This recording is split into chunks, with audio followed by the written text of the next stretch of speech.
Statement pattern or preposition. बघा आता आपण एक लास्ट एक्झाम्पल सॉल्व्ह केलं एक्सरसाइज 1.1 क्वेश्चन नंबर 5 त्याच्यामध्ये 7 ते असं लांबलचक होतं इथं आपण दूर इथपर्यंत असं बरंचसं लांबलचक that is called as statement pattern or proposition. So basically statement pattern or proposition is nothing but it is a combination of some statement letters like P, Q, R and some connectives and or not वगैरे. ठीक आहे तर त्याचं आपण definition मध्ये लिहिलेलं proper combination of combination proper असलं पाहिजे मॅथमॅटिकली ते ट्रू असलं पाहिजे प्रॉपर असलं पाहिजे combination of statement letters P, Q, R, S तिथे आणि connective and or not implication double implication वगैरे is called as statement pattern or proposition. ठीक now next a table which shows possible truth value of a statement pattern by considering all the possible values of statement letters is called truth table of statement pattern. आता जर मला statement पॅटर्नचा truth table बनवायचा असेल पॅटर्नचा आपण मागच्या exercise मध्ये काय केलं आपण जो काय स्टेटमेंट पॅटर्न होता त्याची ट्रूथ व्हॅल्यू फाइंड आउट केली given that P Q true होते R S फॉल्स होते हे गिव्हन होते. पण ज्यावेळेस असलं काही गिव्हन नसतं त्यावेळेस P can take either true or false Q can also take true or false. ठीक आहे मग त्यांचे कॉम्बिनेशन्स P आणि Q असे जर दोनच स्टेटमेंट असतील so we get total 4 combinations. आपण अँड चा टेबल लिहिला बघा अँड चा त्याच्यामध्ये किती आहेत रो नंबर ऑफ रोज 4 आहे. ठीक आहे R मध्ये 4 इम्प्लिकेशन डबल इम्प्लिकेशन 4 निगेशन मध्ये फक्त 2 का कारण negation operates on a simple single statement म्हणून त्याच्यात फक्त ट्रू आणि फॉल्स होतं अदरवाइज 4 कॉम्बिनेशन्स होतात. मग मला जर एखाद्या स्टेटमेंट पॅटर्नचा ज्यावेळेस मी ट्रूथ टेबल बनवतो म्हणजे काय करतो तर त्या स्टेटमेंट पॅटर्न मध्ये जेवढे काही स्टेटमेंट असतील त्या सर्वांच्या पॉसिबल ट्रूथ व्हॅल्यूचं कॉम्बिनेशन. ठीक आहे कॉम्बिनेशन त्या कॉम्बिनेशन साठी आपण कंप्लीट स्टेटमेंट पॅटर्नची ट्रूथ व्हॅल्यू फाइंड आउट करत असतो. ठीक आहे म्हणजे कन्सिडरिंग ऑल द कॉम्बिनेशन्स जो मी परत रिपीट करतो एक्सरसाइज 1.1 मध्ये आपण जो लास्ट क्वेश्चन याच्या अगोदर जस्ट सॉल्व्ह केला त्याच्यामध्ये आपण एकच कॉम्बिनेशन घेतलंय कोणतं combination P Q T T R S F F असं एकच कॉम्बिनेशन. वास्तविक जर 4 स्टेटमेंट आहेत तर कॉम्बिनेशन किती होतात 2⁴ 16 कॉम्बिनेशन्स आहेत. मग त्या कंप्लीट 16 कॉम्बिनेशन मध्ये तो कंप्लीट स्टेटमेंट पॅटर्नची काय ट्रूथ व्हॅल्यू येते that is called as truth table of the statement pattern. आपल्या सिलेबस मध्ये आपल्याला फक्त P Q R तीनच येणार आहे म्हणजे 2⁵ 8 नंबर ऑफ रोज आपल्याला करायच्या आहेत. ठीक आहे ओके नेक्स्ट लॉजिकल इक्विव्हॅलन्स कशाला म्हणतात. So 2 statement patterns are said to be equivalent if their truth tables are identical. Truth tables मी कुठला तरी एक स्टेटमेंट पॅटर्न घेतला त्याच्या ट्रूथ टेबलचं जे काय फायनल आन्सर आहे ते आला समजा T T F F. एक दुसरा स्टेटमेंट पॅटर्न आहे ज्याचा सुद्धा फायनल आन्सर आहे T T F F. then we say that these two statement patterns are logically equivalent. ठीक आहे म्हणजे फायनल आन्सर म्हणून आपण त्याला जर सेम असेल तर they are called as logically equivalent. Now next, depending upon the truth value of the statement pattern, we are having 3 different cases. They are tautology. एक नवीन शब्द आहे tautology. TAUTOLOGY. Tautology. Second one is contradiction and third one is contingency. Tautology means all are true. म्हणजे जो काय final column असणार आहे statement पॅटर्नचा म्हणजे सगळ्या पॉसिबल कॉम्बिनेशन्स मध्ये त्या स्टेटमेंट पॅटर्नचा आन्सर काय असणार आहे ट्रू ऑलवेज ट्रू. P काही पण असू द्या Q काही पण असू द्या R असेल तर तो पण काही पण असू द्या S जरी असला काही पण आता काही पण म्हणजे हा ट्रू आणि फॉल्स नाही तर काय पण म्हणजे ABC असेल कसं नाही P आणि Q R S हे काय असणार आहे आयदर ट्रू ऑर फॉल्स. ठीक आहे त्याचं का कुठलंही कॉम्बिनेशन घ्या फायनली जर स्टेटमेंट पॅटर्नचा आन्सर ऑलवेज ट्रू येत असेल always true then it is called as tautology and it is denoted by small t. ठीक next one is contradiction which is always false. PQRS तुम्ही कशीही व्हॅरी करा याला true करा त्याला फॉल्स करा, असे वेगवेगळे कॉम्बिनेशन करून बघा. पण स्टेटमेंट पॅटर्नचा फायनल आन्सर मात्र कसं असणार? False. Then it is called as contradiction and it is denoted by small c. ठीक. आणि जर का टाउटोलॉजी पण नसेल आणि कॉन्ट्राडिक्शन पण नसेल तर त्याला म्हणतात कंटिन्युएन्सी, आयदर ट्रू ऑर फॉल्स. ठीक आहे. टाउटोलॉजी पण नाही म्हणजे नायदर टाउटोलॉजी नॉर कॉन्ट्राडिक्शन. टाउटोलॉजी पण नाहीये, कॉन्ट्राडिक्शन पण नाहीये. क्लिअर आहे? म्हणजे सगळे ट्रू नाही, सगळे फॉल्स नाही. समजा 100 असतील, 100 टन असणार 2 च्या पॉवर्स मध्येच असतात. ठीक आहे. ते नंबर ऑफ रोज किती असतात? 2 च्या पॉवर्स मध्ये. 4 स्टेटमेंट म्हणजे 2 रेस टू किती झाले? 4. 16 rows will be there, 16 combinations will be there. Out of that 16, if 15 are true and 1 is false, 15 are true, 1 is false, then still it is continuous. एक जरी change झाला तरी कंटिन्युअन्सी होऊन जाणार. 16 चे 16 ट्रू असले तर टाउटोलॉजी, सगळे 16 फॉल्स असले तर कॉन्ट्राडिक्शन. एक जरी ट्रू फॉल्स तुमचा आला तरी काय होऊन जाणार? कंटिन्युएन्सी. क्लिअर ना? आता जसं मी सांगितलं तुम्हाला की मॅथमॅटिक्स मध्ये जेव्हा आपण अरिथमेटिक सॉल्व्ह करतो, न्यूमेरिकल सॉल्व्ह करतो, बॉड मास यूज करतो, बॉड मास. ठीक आहे.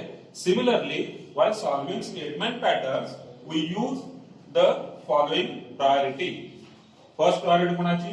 Negation, then or, then and, then implication. This is implication and last one is double implication. आपण त्याला बाय कंडिशनल म्हणतो. क्लिअर?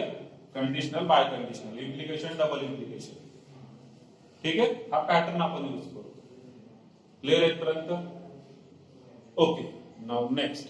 आता या ठिकाणी combine table for all connective which is a very important table. म्हणजे मला जर रिवाइज करायचे असतील सगळे, सगळे म्हणजे किती? 5. जसं ट्रिग्नोमेट्री मध्ये सगळे मधले म्हणजे किती? 6. Sine, cos, tan, cot, sec, cosec. ठीक आहे. तसं इथं सगळे, सगळे म्हणजे 5 connective. There are total 5 connective. Not, and, or, implication, double implication. There are 5 connective. आणि या सर्वांचा आता मी एक कंबाईन ट्रूथ टेबल बनवतो, जेणेकरून मी कम्प्लिटली इथूनच माझं रिवाइज होऊन जाणार. रिवाइज करायचं असेल मला प्रत्येक वेळेस वेगळा टेबल बघायची गरज नाही. So this is quite important table which consists of all the 5 connectives. आणि हा टेबल मी आता बनवणार नाहीये, तुम्ही बनवायचा आहे. म्हणजे तुम्ही मला बनवायला मदत करायची. क्लिअर? ओके. बघा या ठिकाणी पी आणि क्यू असे 2 स्टेटमेंट मी घेतले, नंतर इकडे निगेशन पी घेतलेला आहे आणि माझ्या सोबत पुढे पण नको मागे पण नको. त्यावेळेस ज्यावेळेस मी टीचिंग करत असेल, ज्यावेळेस मी बोलतो आहे त्यावेळेस कोणीच पुढे मागे राहायचं नाही, सोबत राहायचं. Negation P, P and Q, P or Q, P implies Q, P bicondition. सर्वांचे रूल्स तुम्हाला माहिती आहे. माझ्यासोबत सॉल्व्ह करायचं आहे. We have considered 2 different statements P and Q. So त्यांचे ट्रूथ व्हॅल्यू काय असणार? पी मध्ये T T F F, Q मध्ये टी एफ टी एफ. इथं फिक्स आहे. These are the 4 combinations, 4 possible combinations of P and Q. सांगा negation P च्या काय व्हॅल्यू असतील? इथं निगेशन पी फॉल्स, इथं इथं इथं करेक्ट. आता अँड चा काय रूल आहे? अँड चा rule true if both are true. ठीक आहे. True if both are true म्हणजे दोघे ट्रू आहे, इथं ट्रू, बाकी सगळ्या ठिकाणी फॉल्स. ऑर चा काय रूल आहे? False if both are false. ठीक आहे. हे दोघं फॉल्स आहेत म्हणून इथं फॉल्स, बाकीच्या ठिकाणी ट्रू. टेबल बनवतो कसं? प्रोसेस लक्षात घ्यायची. ओके. पी इम्प्लाइज क्यू, इम्प्लिकेशनचा काय रूल आहे? False only if only second is false. ठीक आहे. ओनली सेकंड फॉल्स कुठे आहे? या ठिकाणी. मग इथं असणार फॉल्स, बाकी सगळ्या ठिकाणी true.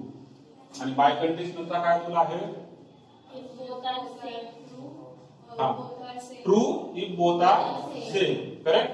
True if both are same. आता बोथ म्हणजे हे दोघं सेम आहे, मग इथं ट्रू.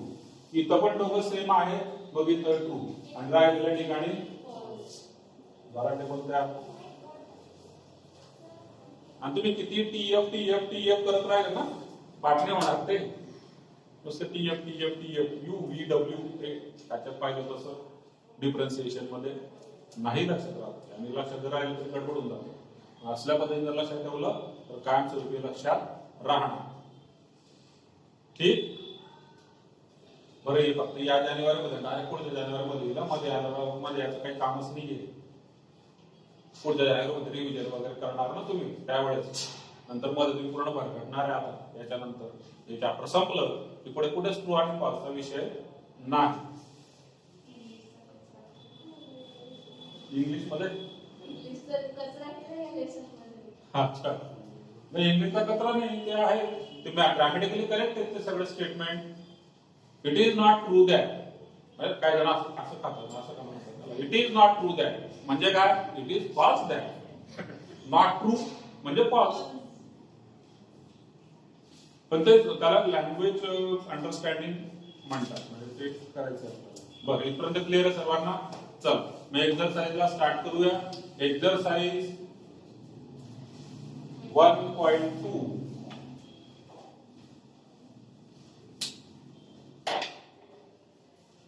Question first.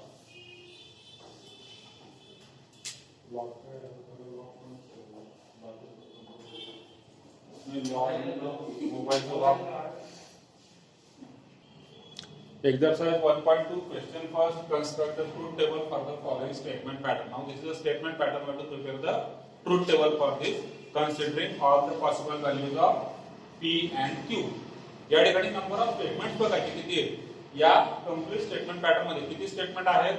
दोनच P आणि Q. ठीक आहे. तो P 3 वेळा आलाय का 4 वेळा आलाय दॅट इज डिफरंट मॅटर. ठीक आहे. पण किती आहेत टोटल P आणि Q दोनच आहेत म्हणजे माझ्या टोटल 4 रोज होणार आहेत या पद्धतीने. ठीक आहे. आपण ट्रूथ टेबल आता याचं बनवूया. सोल्युशन मध्ये बघा इथे मी घेणार P नंतर येणार Q. हा जस्ट अ सेकंड काम करायचं मला अजून एक घ्या.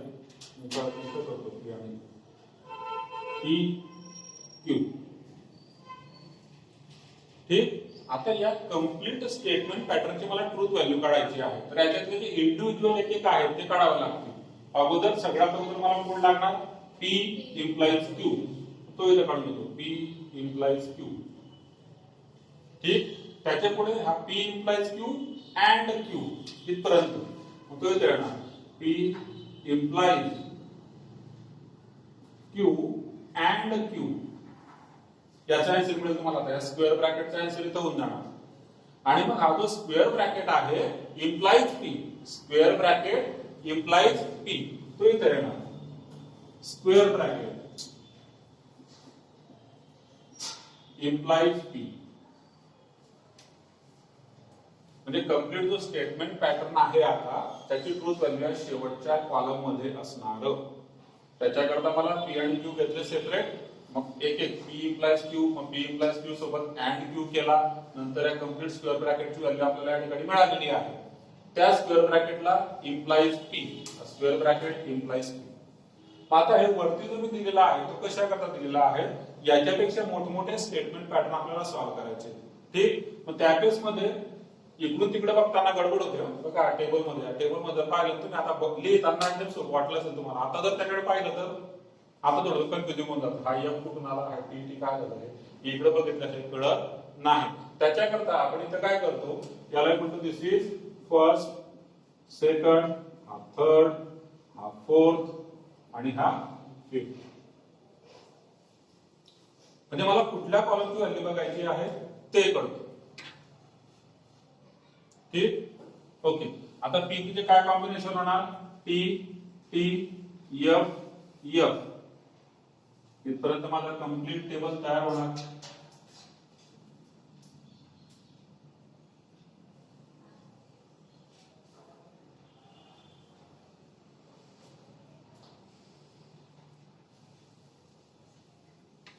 ठीक. Q मध्ये काय येणार सांगा TF TF. ओके.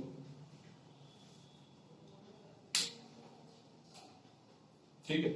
आता इथून पुढे हा सॉल्व्ह होणार. This is something which is given. ते आपण प्रिपेअर करून ठेवला आता ट्रूथ टेबल या कंप्लीट स्टेटमेंट पॅटर्न साठी. आता आपण याला सॉल्व्ह करणार. बघा थर्ड कॉलम जो आहे हा काय आहे P implies Q. P implies Q मध्ये काय होत असतं false only if second is false otherwise true. ठीक पुढे आता हा bracket and Q bracket and Q आता ब्रॅकेट कुठं आहे तुमचा थर्ड मध्ये आणि क्यू कुठं आहे सेकंड मध्ये म्हणजे या दोघांचा काय करायचा आहे मला अँडचा काय रूल आहे दोघं ट्रू असले तर ट्रू नाहीतर फॉल्स या ठिकाणी दोघं ट्रू आहे म्हणून ट्रू इथं नाहीये म्हणून फॉल्स इथं दोघं ट्रू आहे तर ट्रू इथं एक फॉल्स आहे म्हणून फॉल्स. ठीक आता फिफ्थ वन हा कंप्लीट स्क्वेअर ब्रॅकेट जो आहे तो म्हणजे 4 नंबर आहे आणि इम्प्लाइज व्हॉट पी म्हणजे पी हा इकडे हा सेकंड झाला. आता इम्प्लिकेशन मध्ये रूल काय आहे हा इम्प्लिकेशन करायचा आपल्याला. इम्प्लिकेशन मध्ये रूल काय आहे ओ correct false only if second is false. आता सेकंड म्हणजे कोण पी या ठिकाणी सेकंड म्हणजे कोण हा इथला P so this is second column. ठीक आहे false only if second is false म्हणजे ज्यावेळेस हा इथं सेकंड ट्रू आहे तर याचा आन्सर तर ट्रूच होऊन जाणार. इथं ट्रू आहे याचा आन्सर ट्रूच होऊन जाणार. इथं फॉल्स आहे इथं मला फर्स्ट चेक करावा लागेल. बघा इथं फॉल्स आहे मला फर्स्ट चेक करावा लागेल. रूल असा आहे false only if second is false आणि हा सेकंड आहे हा फर्स्ट आहे इकडे. ठीक आहे तर false only if second is false या ठिकाणी हा फॉल्स सेकंड फॉल्स आहे मग फर्स्ट चेक केला तो ट्रू आहे म्हणजे हा फक्त ओनली सेकंड फॉल्स झाला म्हणून याचा आन्सर होणार फॉल्स. ठीक आहे आणि इथं जरी फॉल्स असला तरी फर्स्ट मध्ये सुद्धा फॉल्स आहे म्हणून हा होणार ट्रू.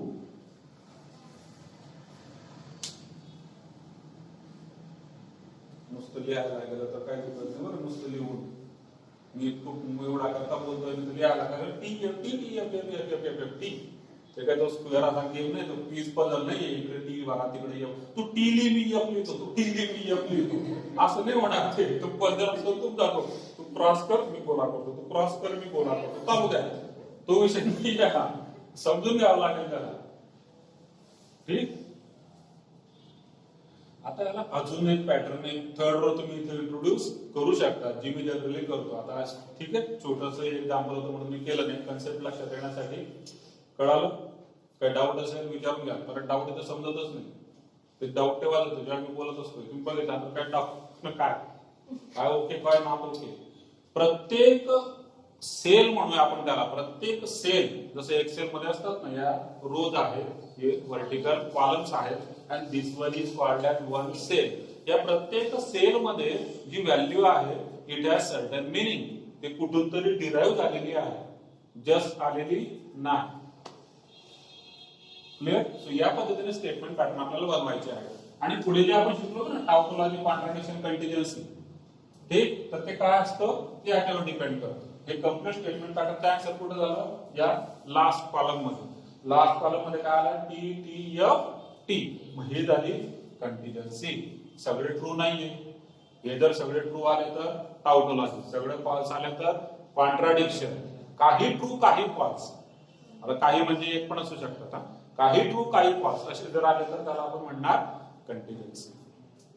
क्लिअर या पद्धतीने ट्रूथ टेबल आपल्याला बनवायचे आहे. थर्ड सॉल्व करूया आता. So this one is first let us solve third.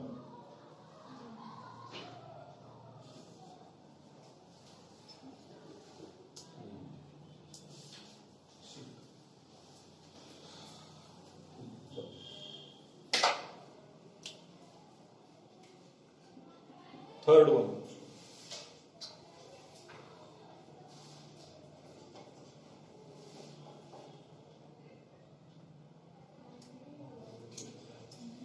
P and Q by conditional Q or R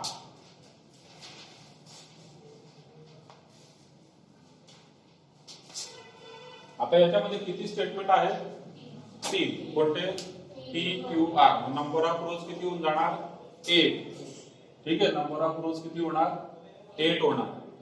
मग इथं मावतील नाही मावणार, मला परत एक वरचा टेबल मी पुसून टाकतो. आता इथं जातो ना क्वेश्चन वरती सॉल्व्ह करूया. ठीक आहे, परत लिहितो मी, कारण ते 3 वाल 2 वाल असतं तर होऊन गेलं असतं, गर्दी होईल. मग त्यापेक्षा आपण वरती घेऊया हा क्वेश्चन.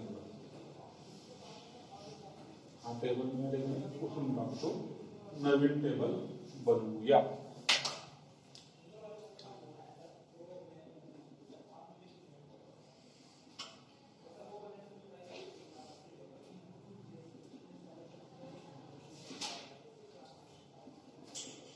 काय सांगा, P and Q biconditional Q or R. ठीक, ओके. तर कॉलम करत असताना सगळ्यात पहिला कॉलम तर आपण एक फ्री करून देतो. तिथं रोमन मध्ये 1 2 3 लिहायचे मला. खाली येणार पी, नंतर क्यू, नंतर आर. ठीक आहे, हे 3 येणार. पुढे आता यांचे कंपाऊंड स्टेटमेंट. आता पहिला ब्रॅकेट साठी कोण आहे, पी अँड क्यू. ठीक, पी अँड क्यू तो इथे घेणार, पी अँड क्यू. ठीक आहे, पुढे बाय कंडिशनल आहे तिथे क्यू और आर काढावा लागेल. क्यू और आर इथे होणार.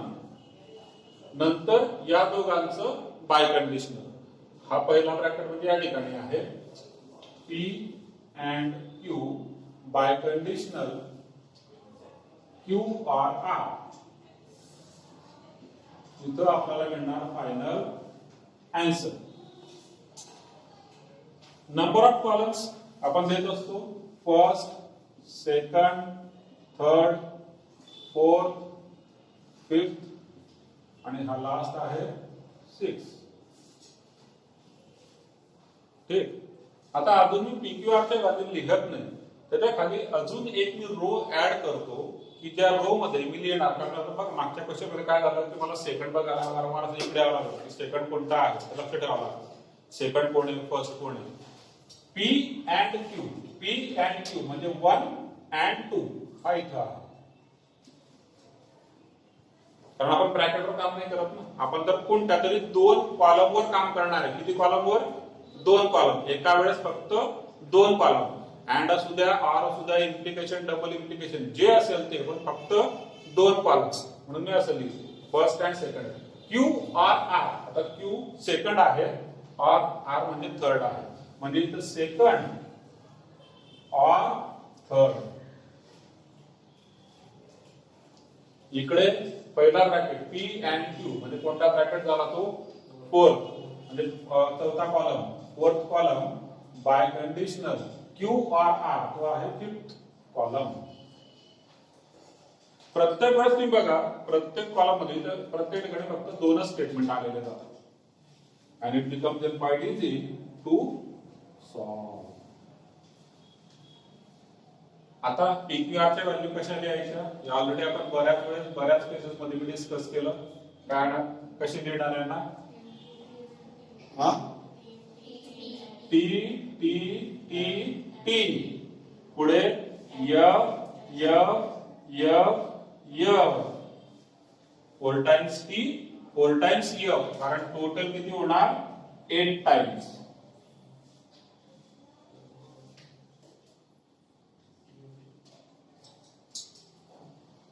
टेबल व्यवस्थित प्रिपेअर करायचा.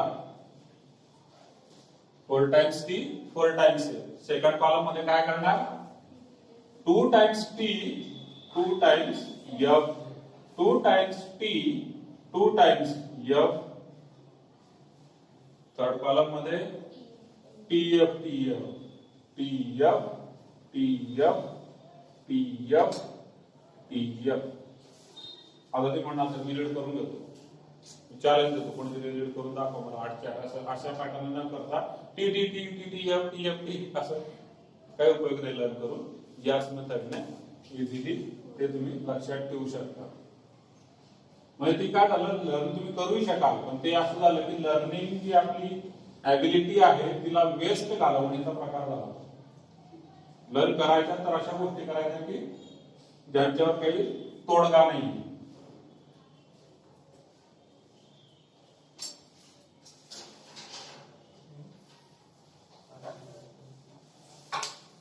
1 2 3 4 5 6 7 8. ठीक है, 8 number of rows are there. And now we will solve this. आता बघा हे असं लिहिण्याचं कारण फर्स्ट आणि सेकंड, कारण तुम्ही अँड करताय किंवा आर करताय इट्स फाईन, इम्प्लिकेशन करताय डबल ते ठीक आहे, पण कुणाचं आणि त्याच्यामध्ये पहिला कोण आहे दुसरा कोण आहे हे कधी चेक करावं लागतं.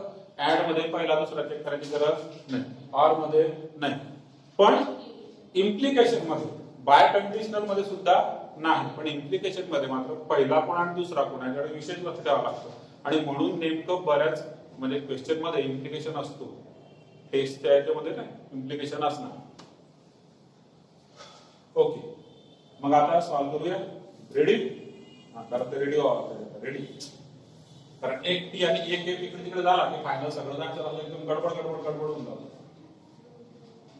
बरं, यात सुद्धा ते चान्स आहे मल्टिपल काय म्हणतात त्याला, multiple wrong answer leads to correct answer असं होतं. इकडे काय गडबड होऊन जाते, पण शेवटी परत एकदा गडबड होते आणि मग शेवटचं जर कॉलम आहे कदाचित चेक करावं, शेवटचा कॉलम बरोबर आहे पण मध्ये काहीतरी गडबड असूही शकते. ठीक, आणि तो काय बोर्डाला तसंच करतात. मग बोर्डाला आता जाऊ दे रेकॉर्डिंग, बोर्डाला काय करतात ना, पास करू आपण. हा आता बोर्डाला काय, हा ओके चला. मग आता अँडचा काय रूल आहे, दोघं ट्रू असले तर ट्रू. आता हे दोघं म्हणजे कोणाबद्दल बोलतोय आपण, फर्स्ट आणि सेकंड, हे दोघं चेक करायचे मला. बघा दोघं ट्रू ट्रू, दोघं ट्रू ट्रू, पुढे कुठं दोघं ट्रू येणार नाही ते, म्हणजे बिंदास सगळं फॉल्स लिहून टाका. आता येणारच नाही ते दोघं ट्रू. ठीक, हे सगळं फॉल्स आहे. आरचा काय रूल आहे, दोघं फॉल्स असले तर फॉल्स, नाहीतर ट्रू. आता दोघं फॉल्स पुढे बघा कुणाची, आता दोघं म्हणजे सेकंड आणि थर्ड, फर्स्ट आणि सेकंड नाही बघायचं, सेकंड आणि थर्ड. हा सेकंड आणि थर्ड, दोघं फॉल्स असले तर फॉल्स. या ठिकाणी ट्रू, इथं ट्रू, इथं ट्रू, इथं फॉल्स, ट्रू, इथं ट्रू, इथं ट्रू, इथं फॉल्स. दोघं फॉल्स असले पाहिजे तर फॉल्स ऑर मध्ये. या ठिकाणी दोघं फॉल्स आहे सेकंड आणि थर्ड मध्ये, सेकंड आणि थर्ड. पुढे बाय कंडिशनलचा काय रूल आहे, दोघं सेम. ट्रू असेल मग आपण त्याला काय म्हणतो, दोघं सेम असले तर ट्रू, नाहीतर फॉल्स. आता सेम दोघं म्हणजे परत हा, मी तर तुम्ही दोघं म्हणजे इकडे जायला तर गडबड होणार. क्लिअर आहे? फोर्थ आणि फिफ्थ मी आता कम्पेअर करणार. हा फोर्थ आहे, हा फिफ्थ आहे. दोघं सेम ट्रू, दोघं सेम ट्रू, सेम नाहीये फॉल्स, सेम आहे ट्रू, सेम नाहीये फॉल्स, सेम नाहीये फॉल्स, नाहीये सेम फॉल्स, दोघं सेम ट्रू. क्लिअर? कळतंय? सोपं आहे, चेक करायला एकदा आन्सर्स. वाटतं तेवढं तू काम आहे, मेंटल कॅल्क्युलेशन आहे त्या ठिकाणी, असं आपण म्हणू. ठीक, सो स्टॉप ओव्हर हिअर. 6:30 पुन्हा होतील, कारण पुढचा परत त्याच्यापेक्षा मोठा क्वेश्चन असणार आहे. या ठिकाणी थांबूया. आता तुम्ही लगेच 1.2 चा क्वेश्चन फर्स्टचा होमवर्क करा. 1.2 क्वेश्चन फर्स्ट का